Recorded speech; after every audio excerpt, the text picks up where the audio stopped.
Hello viewers, আপনি কি চাচ্ছেন আপনার ব্রডব্যান্ড ওয়াইফাই কত এমবিপিএস চালাতেন সেই বিষয়টা জানার জন্য?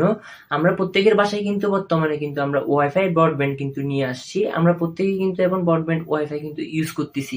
ইউজ করা সত্ত্বেও আমরা কিন্তু জানি না আমাদের ওয়াইফাইটা কত এমবিপিএস দিয়েছে আমাদের কিন্তু ওয়াইফাই কর্তৃপক্ষ, অথবা আমাদের রানিং অবস্থা আমরা যখন ওয়াইফাই ইউজ করি তা আমরা দেখতে চাচ্ছি আমাদের মোবাইল ফোনে থাকা সে ওয়াইফাই কত এমবিপিএস আমরা কিন্তু চালাচ্ছি। আজকের এই ভিডিওর মধ্যে আমি দেখিয়ে দিব আপনি আপনার মোবাইল ফোনে থাকা আপনার যে ওয়াইফাইটা আছে সেই ওয়াইফাই কত এমবিপিএস আপনি ইউজ করতেছেন সেই বিষয়টা কিন্তু জেনে নিতে পারবেন। তো চলুন বন্ধুরা, দেরি না করে স্ক্রিন শেয়ারে যাওয়া যাক। তো ভিউয়ার্স, আপনি যদি আমার চ্যানেল নতুন হয়ে থাকেন অবশ্যই চ্যানেলটি সাবস্ক্রাইব করতে বলবেন। আর ভিডিওটি যদি অবশ্যই ভালো লাগে একটা লাইক করে আপনার কমেন্ট বক্সে আপনার মন্তব্যটা কিন্তু অবশ্যই জানিয়ে দিবেন। তো স্ক্রিনে চলে আসলাম। স্ক্রিনে আসার পর প্রথমত আপনার একটা ব্রাউজার থেকে আপনার ব্রাউজার ঢুকতে হবে। ব্রাউজারে আমি তো চুজ করে নিলাম ক্রোম ব্রাউজারটা। ক্রোম ব্রাউজারে ক্লিক করলাম। ক্রোম ব্রাউজারে ক্লিক করার পর সার্চ বারে যাবেন। সার্চ বারে যাওয়ার পর এখান থেকে আপনি কি করবেন, একটা ওয়েবসাইটের নাম আমি বলতেছি নেট স্পিড টেস্ট লিখার পর এখানে প্রথমে দেখতে পারবেন নামটা শো করবে, এটাতে ক্লিক করবেন। এটাতে ক্লিক করার পর এখানে অনেকগুলো ওয়েবসাইট কিন্তু আপনি পাবেন।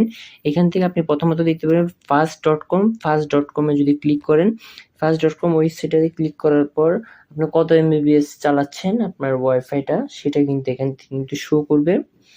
শো করার পর আপনি এখানে দেখতে পারতেছেন এটা কিন্তু কন্টিনিউ হচ্ছে। কন্টিনিউ হওয়ার পর একটু সময় নেওয়ার পর আপনার কিন্তু ফুল ফাইনাল রেজাল্টটা কিন্তু আপনি এখান থেকে পেয়ে যাবেন।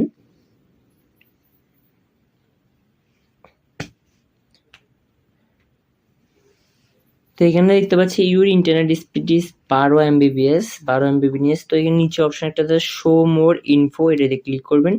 এটাতে ক্লিক করার পর এখানে বলতেছে লেটেন্সি আপলোডেড 17 এমএস, লোডেড 61। আর এখান থেকে দেখতেছি আপলোডেড স্পিড 28 এমবিপিএস। মানে আমি যদি কোনো কিছু আপলোড করি সেটার এমবিপিএস হবে 2.8 এমবিপিএস। আর আপলোডেড যদি কোনো কিছু আপলোডেড 17 এমএস দেখাচ্ছে এখান থেকে। তো এটার এতটুকু থাক, আমি আরেকটা দেখাচ্ছি, ওইটা থেকে আপনি একটু চেক করে নেবেন। এখান থেকে আরেকটা দেখতে পাচ্ছি ইন্টারনেট স্পিড টেস্ট। ইন্টারনেট স্পিডে যদি ক্লিক করেন এই ওয়েবসাইটের মধ্যে, এই ওয়েবসাইটের মধ্যে ক্লিক করার পর এখানে ক্লিক করবেন স্পিড টেস্টের মধ্যে। ক্লিক করার পর আপনার এটা কিন্তু শো করবে। তো এখানে প্রথমে দেখতে পাচ্ছি ডাউনলোড স্পিড টেস্টিং, এটা রিলোড হচ্ছে, মানে এটা এখন দেখাবে আমি কত ডাউনলোডের যে অপশনটা এটা কত। এখানে দিতে 5 এমবিপিএস, 5 এমবিপিএস আমরা এখানে দেখাচ্ছে। আর দ্বিতীয় যে অপশনটা আছে আপলোডেড স্পিড টেস্টিং, এটাও এখন একটু দেখাবে এটার আপলোডেড স্পিডটা কত। আপলোডেড স্পিডটা কিন্তু খুবই কম, 0.21 এমবিপিএস। মানে আমি 0.21 এমবিপিএস কিন্তু পাচ্ছিলাম। আর ওইটার মধ্যে কিন্তু ফাস্ট.com যে ওয়েবসাইটটা ছিল ওইটার মধ্যে কিন্তু অনেক বেশি দেখাচ্ছিল। তা আমার মনে হয় ইন্টারনেট স্পিড এটাই কিন্তু একটু বেস্ট, কারণ মোটামুটি এটা সীমিতর মধ্যে আছে। আর যেহেতু আমাদের 500 টাকায় এমবিপিএস নেওয়া, ওই জায়গা থেকে ডাউনলোড স্পিড 5 এমবিপিএস হলো মোটামুটি পাওয়া যাচ্ছে। কারণ 5 এমবিপিএস অনেক জায়গা থেকে 5 এমবিপিএস কিন্তু 500 টাকা কিন্তু দিয়ে থাকে, অথবা অনেক জায়গায় কিন্তু নাও দিয়ে থাকে। 1 এমবিপিএস কিন্তু ওরা 5 এমবিপিএস বলে, বাট 1 এমবিপিএস কিন্তু ওরা দিয়ে থাকে, আমাদেরকে প্রোভাইড করে থাকে। সেই জন্য আমরা কিন্তু স্পিডটা কিন্তু খুবই কম পাই।